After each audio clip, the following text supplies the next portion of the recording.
Demikianlah Injil Tuhan Yesus Kristus. Berbahagialah mereka yang mendengarkan firman Allah dan yang memeliharanya. Haleluya. Jemaat Tuhan yang terkasih, baik yang ada di dalam ruangan ini maupun yang mengikuti secara live streaming dari rumah masing-masing.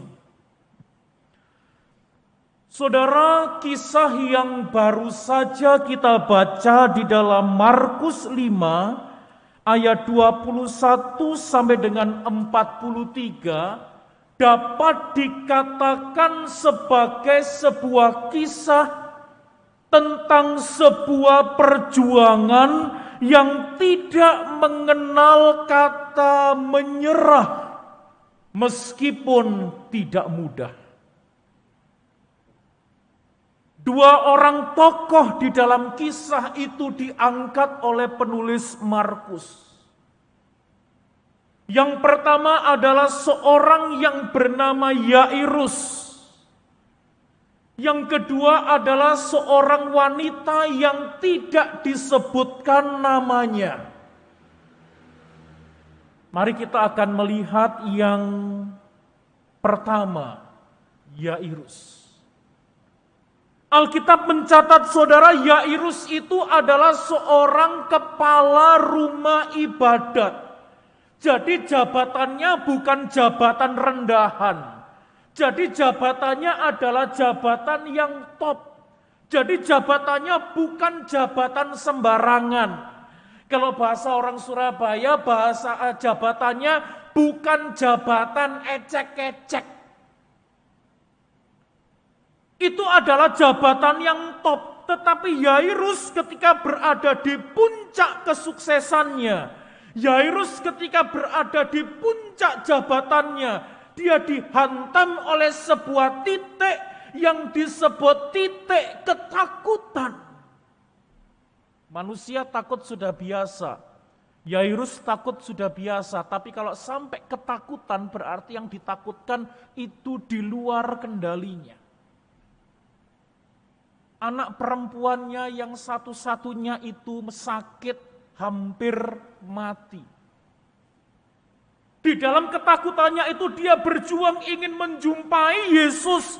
Dia pasti akan berlari, dia pasti akan adu cepat dengan banyak orang, berdesak-desakan dengan orang banyak. Begitu ketemu Yesus, Yairus langsung tersungkur. Dan saudara tadi sudah membaca, Yesus berkenan menyembuhkan anak perempuannya. Nah saudara, tokoh yang kedua adalah seorang wanita yang tidak disebutkan namanya. Ketika Tuhan Yesus perjalanan ke rumah Yairus, wanita ini juga dihantam oleh satu titik. Apa titiknya? Titik keputusasaan. Kalau Yairus dia mengalami sebuah titik ketakutan, wanita ini mengalami titik keputusasaan. Mengapa dia putus asa? Setidaknya dia mengalami dua penindasan. Jadi yang pertama adalah pada waktu itu status sebagai seorang wanita masih dianggap kelas 2. Yang kedua dia sakit pendarahan. Orang bisa saja mengatakan itu najis. Dia duduk di sebuah tempat, tempatnya juga dikatakan najis. Dia sakit pendarahan, berobat kemana-mana, sembuh tidak, parah iya. Bukannya tambah membaik tetapi tambah parah. Kita bisa bayangkan dia berada pada satu titik keputusasaan. Aku sakit tapi tidak ada yang bisa sembuhkan. Aku sakit tetapi bukannya tambah baik, aku berobat melainkan tambah buruk. Nah saudara, begitu dia mendengarkan tentang Yesus, dia lalu menjumpai Yesus, ada banyak orang dia tahu diri siapa dirinya. Makanya dia tidak menjumpai Yesus dari depan, dia itu menjumpai Yesus dari belakang.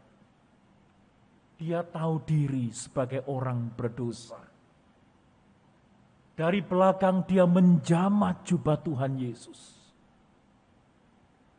Dan seketika itu juga sembuhlah sakitnya. Tuhan Yesus sempat ngecek siapa yang menjamah jubahku.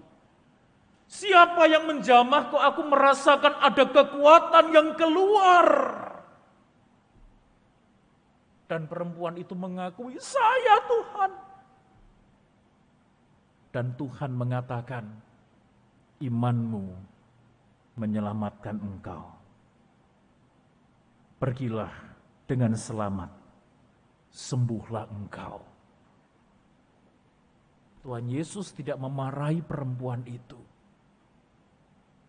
Nah, Bapak, Ibu, dan Saudara, ada beberapa hal, beberapa makna yang saat ini kita dapatkan dari perenungan ini. Jadi yang pertama adalah jangan pernah menganggap enteng iman. Kenapa saya katakan demikian, saudara? Karena yang namanya iman itulah yang menggerakkan kita untuk tetap bergerak, untuk tetap berserah, untuk tetap berjuang meskipun itu tidak gampang, untuk tidak menyerah meskipun itu tidak mudah. Iman itu yang menggerakkan. Kalau kita tidak memiliki iman, ya kita tidak akan digerakkan. Iman artinya bukan hanya sekedar percaya.